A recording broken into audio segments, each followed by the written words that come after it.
Dugana watch. One of my vintage watches. So yun guys, pinapakita ko sa inyo isang Dugana watch.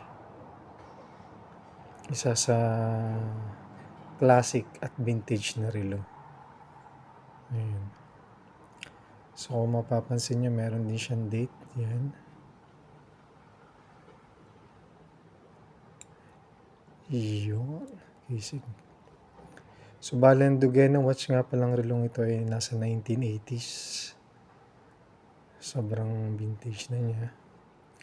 Then made in Germany siya. Original to. Yan. Pangalan siyang Dugana. Yan. Ano makikita mo pag makikita nyo pag original yung relo. Yan. Yung logo niya tsaka yung pangalan niya. Dugana. So, yan. Isa to sa aking mga vintage na relo na ginagamit ko din. So, ang price nito sa market siguro mga nasa around 5k pesos to 10k pesos. Depende. Use na yun guys. Use. Mga second hand. May makikita nyo yung price niya. Para din kasi siya mga Seiko. Yung mga Seiko 5. Yan.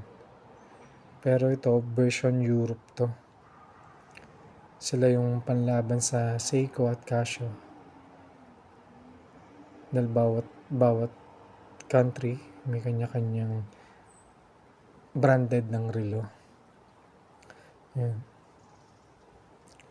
Kung sa Switzerland ay mga Swatch, ganun. Meron din ng Japan na Seiko Casio, kung ano pa man. Germany, meron Bauer, tsaka Dugana, tsaka iba. Ang China, Red Star. Yan. Number 1 relo ng China naman, Red Star. Meron din ako niyan guys. Mga vintage Red Star, meron ako. So, ayan. Nakita ko sa inyo ang aking classic na Dugana watch. Isa sa mga vintage watches. Ayan.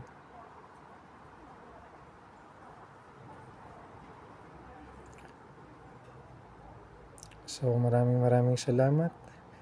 Ciao, ciao, and arrivederci. Ciao, ciao ragazzi, ciao.